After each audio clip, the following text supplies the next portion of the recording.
ಅಧಿಸೂಚನಾ ಅನುಸಾರ ರಾಜ್ಯಪಾಲರು ಒಂದು ಆದೇಶ ಕೊಟ್ಟರು, ಅದು ಪ್ರಾಸಿಕ್ಯೂಷನ್ಗೆ ಅನುಮತಿ.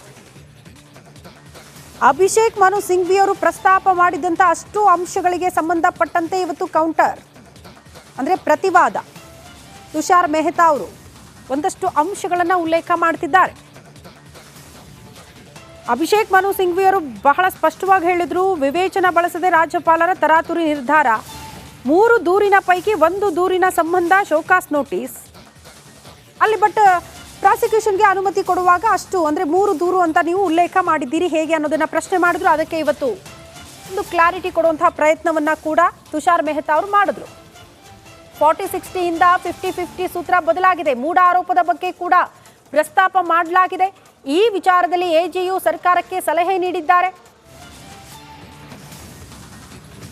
ಈ ವಿಚಾರವನ್ನ ತುಷಾರ್ ಮೆಹ್ತಾ ಅವರು ಪ್ರಸ್ತಾಪ ಮಾಡ್ತಾ ಇರೋದು. 17A ಅಡಿ ಅನುಮತಿ ಇಲ್ಲದೆ ಪೊಲೀಸರು ತನಿಖೆ ನಡೆಸೋ ಹಾಗಿಲ್ಲ. ಈ ಬಗ್ಗೆ ಓಕೆ ನ್ಯಾಯಮೂರ್ತಿಗಳು ಪ್ರಸ್ತಾಪ ಮಾಡ್ತಾ ಇರುವಂತಹ ವಿಚಾರಗಳು ಈಗ ನಾವು ಗಮನಿಸ್ತಾ ಇದ್ದೀವಿ. 17A ಅಡಿಯಲ್ಲಿ ತನಿಖೆಯನ್ನ ನಡೆಸಬೇಕು ಅಂತಂದ್ರೆ ಪೊಲೀಸರಿಗೆ ಅನುಮತಿಯ ಅವಶ್ಯಕತೆ ಇರುತ್ತೆ.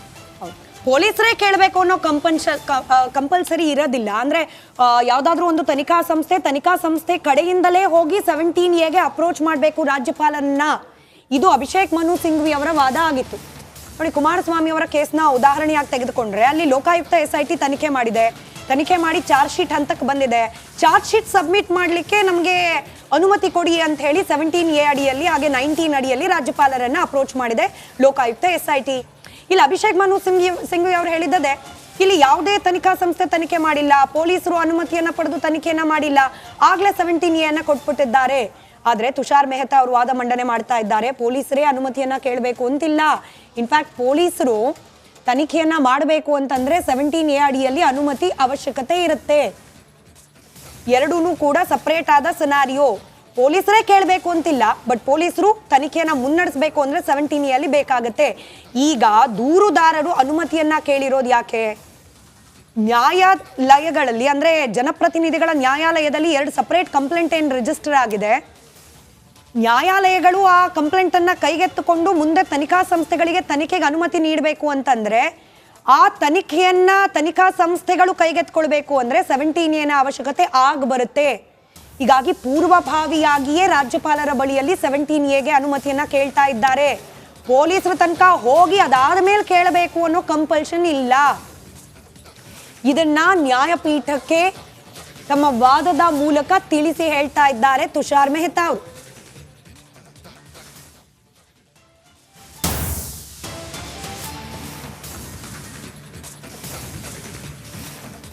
ಸಚಿವ ಸಂಪುಟದ ಸಲಹೆ ಹಾಗೆ ಎಜಿ ಅವರ ಸಲಹೆ, ಸಿಎಂ ಉತ್ತರ ಎಲ್ಲವೂ ಕೂಡ ಕಾಪಿ ಅಂತ ಮಾಡ್ಕೊಳ್ಳಿ, ಅದನ್ನ ಸ್ಪೆಲ್ಲಿಂಗು ಎನಿವೆ ಇದೆಲ್ಲವೂ ಕೂಡ ಉಲ್ಲೇಖ ಮಾಡಲಾಗಿದೆ.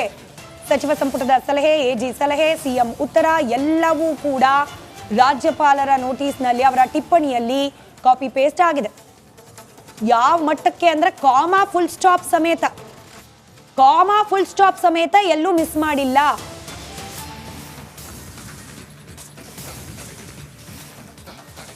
ಅಂದ್ರೆ ಎಲ್ಲೂ ಕೂಡ ವಿವರಗಳನ್ನ ಬದಿಗಿಟ್ಟು ಅನುಮತಿಯನ್ನ ನೀಡಿರೋದಿಲ್ಲ ರಾಜ್ಯಪಾಲರು. ಎಲ್ಲವನ್ನ ಕೂಡ ಸವಿವರವಾಗಿ ಅಳೆದು ತೂಗಿ ಎಲ್ಲವನ್ನ ಕೂಡ ಉಲ್ಲೇಖ ಮಾಡಿನೇ ಅನುಮತಿಯನ್ನ ನೀಡಿದ್ದಾರೆ ಅನ್ನೋದು ತುಷಾರ್ ಮೆಹ್ತಾ ಅವರ ವಾದ.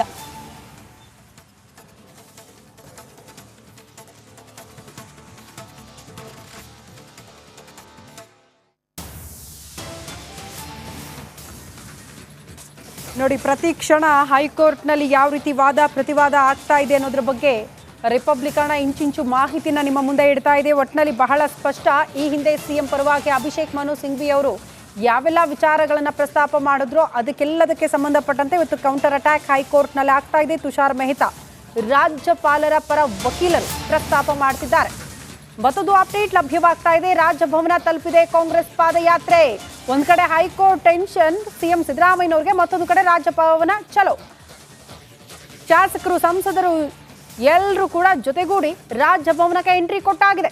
ರಾಜಭವನ ತಲುಪಿದೆ ಕಾಂಗ್ರೆಸ್ನ ಪಾದಯಾತ್ರೆ. ಡಿಕೆ ಶಿವಕುಮಾರ್ ನೇತೃತ್ವದಲ್ಲಿ ರಾಜಭವನಕ್ಕೆ ಎಂಟ್ರಿ.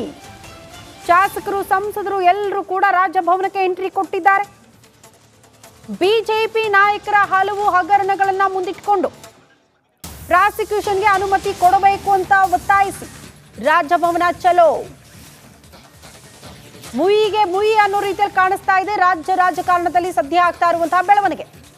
ಯಾವಾಗ ಸಿಎಂ ಸಿದ್ದರಾಮಯ್ಯನವರ ಪ್ರಾಸಿಕ್ಯೂಷನ್ಗೆ ಅನುಮತಿ ಆಯಿತು, ಈ ಮೂಡಾ ವಿಚಾರಕ್ಕೆ ಸಂಬಂಧಪಟ್ಟಂತೆ ಆಗಿನಿಂದಲೇ ನಾವು ಬಿಡಲ್ಲ, ನಿಮ್ಮ ಹಗರಣಗಳನ್ನು ಕೂಡ ಬಯಲಿಗೆಳಿತೀವಿ, ನಿಮ್ಮ ಹಗರಣಗಳಿಗೆ ಸಂಬಂಧಪಟ್ಟಂತೆ ಪ್ರಾಸಿಕ್ಯೂಷನ್ಗೆ ಅನುಮತಿ ಕೊಡಲೇಬೇಕು ಅಂತ ರಾಜ್ಯಪಾಲರನ್ನ ಒತ್ತಾಯಿಸಿ ಈಗ ರಾಜಭವನ ಚಲೋ ಕಾರ್ಯಕ್ರಮ. ಕಾಂಗ್ರೆಸ್ ನಾಯಕರು ಆಲ್ರೆಡಿ ರಾಜಭವನ ಎಂಟ್ರಿ ಆಗಿದೆ. ರಾಜ್ಯದ ಜನ ಎಲ್ಲವನ್ನ ಕೂಡ ನೋಡ್ತಿದ್ದಾರೆ. ಜನರ ಮುಂದೆ ಬಿಜೆಪಿ ನಾಯಕರ ಹಗರಣ ಏನು ಕಡಿಮೆನಾ, ಅವರು ಕೂಡ ತಪ್ಪು ಮಾಡಿದ್ದಾರೆ, ಅವ್ರದ್ದು ಕೂಡ ತನಿಖೆ ಆಗಬೇಕು ಅನ್ನೋ ರೀತಿಯಲ್ಲಿ ಆ ಸಂದೇಶವನ್ನ ತಲುಪಿಸುವಲ್ಲಿ ಕಾಂಗ್ರೆಸ್ ನಾಯಕರು ಈ ರಾಜಭವನ ಚಲೋ ಹಮ್ಮಿಕೊಂಡಿದ್ದಾರೆ. ಆಲ್ರೆಡಿ ರಾಜಭವನ ಎಂಟ್ರಿ ಆಗಿದೆ. ಸಿದ್ದರಾಮಯ್ಯ ಎಐ ತಂತ್ರಜ್ಞಾನ ಬಳಸಬಹುದಿತ್ತು, ಬೆಂಗಳೂರು ಐಟಿ ಸಿಟಿ ಎಐ ಬಳಸಬಹುದಿತ್ತು, ಸಿದ್ದರಾಮಯ್ಯ ಅದನ್ನ ಮಾಡಿಲ್ಲ. ತುಷಾರ್ ಮೆಹ್ತಾ ಅವರು ತಮ್ಮ ವಾದ ಮಂಡನೆ ಮುಂದುವರೆಸಿದ್ದಾರೆ. ಸಿದ್ದರಾಮಯ್ಯನವರು ಆರ್ಟಿಫಿಷಿಯಲ್ ಇಂಟೆಲಿಜೆನ್ಸ್ ಆ ತಂತ್ರಜ್ಞಾನ ಬಳಸಬಹುದಾಗಿತ್ತು, ಬೆಂಗಳೂರು ಐಟಿ ಸಿಟಿ, ಹಾಗಾಗಿ ಈ ಎಐ ತಂತ್ರಜ್ಞಾನ ಬಳಸಬಹುದಾಗಿತ್ತು, ಬಟ್ ಅದನ್ನು ಕೂಡ ಮಾಡಲಿಲ್ಲ ಅಂತ ತುಷಾರ್ ಮೆಹ್ತಾ ಅವರು ತಮ್ಮ ವಾದದಲ್ಲಿ ಈ ಅಂಶವನ್ನ ಪ್ರಸ್ತಾಪ ಮಾಡ್ತಿದ್ದಾರೆ. ಅವರು ಬಹಳ ಸ್ಪಷ್ಟವಾಗಿ ಹೇಳ್ಬಿಟ್ರು, ಸಿಎಂ ಸಿದ್ದರಾಮಯ್ಯನವರು ಆರೋಪಿ ಸ್ಥಾನದಲ್ಲಿದ್ದಾರೆ, ಮೂರು ದೂರುಗಳು ಬಂತು, ರಾಜ್ಯಪಾಲರು ತಮ್ಮ ವಿವೇಚನೆ ಅನುಸಾರ ನಿರ್ಧಾರ ಕೈಗೊಂಡ್ರು, ಸಂಶಯ ಬಂತು, ದೂರಿನ ವಿಚಾರಕ್ಕೆ ಸಂಬಂಧಪಟ್ಟಂತೆ ಇದು ತರಾತುರಿಯ ನಿರ್ಧಾರ ಅಲ್ಲ ಅಂತ. ಈಗ ಮುಂದುವರೆದು ಎಐ ತಂತ್ರಜ್ಞಾನದ ಬಗ್ಗೆ ಅವರು ಏನೋ ಪ್ರಸ್ತಾಪ ಮಾಡ್ತಿದ್ದಾರೆ. ತುಷಾರ್ ಮೆಹ್ತಾ ಅವರು Bengaluru IT city, IT hub ಅಂತೆಲ್ಲ ಹೇಳ್ತೀವಿ, ಆರ್ಟಿಫಿಷಿಯಲ್ ಇಂಟೆಲಿಜೆನ್ಸ್ ತಂತ್ರಜ್ಞಾನ ಬಳಸಬಹುದಾಗಿತ್ತಲ್ಲ, ಸಿದ್ದರಾಮಯ್ಯನವರು ಅದನ್ನ ಬಳಕೆ ಮಾಡಲಿಲ್ಲ ಅಂತ ತುಷಾರ್ ಮೆಹ್ತಾ, ರಾಜ್ಯಪಾಲ ಅವರ ಪರವಾಗಿದ್ದಂತಹ ವಕೀಲರು ಈ ಅಂಶವನ್ನ ಪ್ರಸ್ತಾಪ ಮಾಡ್ತಿದ್ದಾರೆ.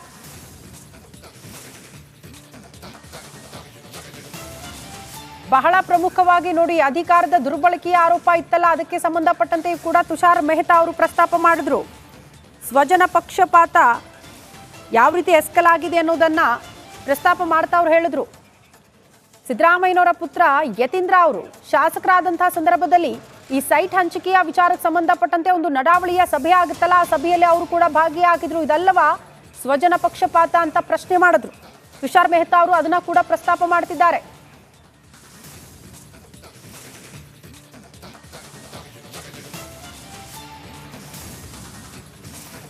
ಕ್ಯಾಬಿನೆಟ್ ನಿರ್ಧಾರ ಪರಿಗಣಿಸಬೇಕಿಲ್ಲ, ಅದನ್ನ ಪಾಲನೆ ಮಾಡಲೇಬೇಕು ಅನ್ನುವಂಥ ನಿಯಮ ಕೂಡ ಇಲ್ಲ. ರಾಜ್ಯಪಾಲರು ತಮ್ಮ ವಿವೇಚನೆಯ ಅನುಸಾರ ನಿರ್ಧಾರ ಕೈಗೊಳ್ಳಬಹುದು, ಕೈಗೊಂಡಿದ್ದಾರೆ ಅಂತ. ಸಿಎಂ ಪ್ರಕರಣದಲ್ಲಿ ಕ್ಯಾಬಿನೆಟ್ ವಿವೇಚನೆ ಬಳಸಿಲ್ಲ, ಸಿಎಂ ಪರವಾಗಿಯೇ ನಿರ್ಣಯ ಮಾಡಿದೆ. ತುಷಾರ್ ಮೆಹ್ತಾ ಅವರ ವಾದ ಇದು.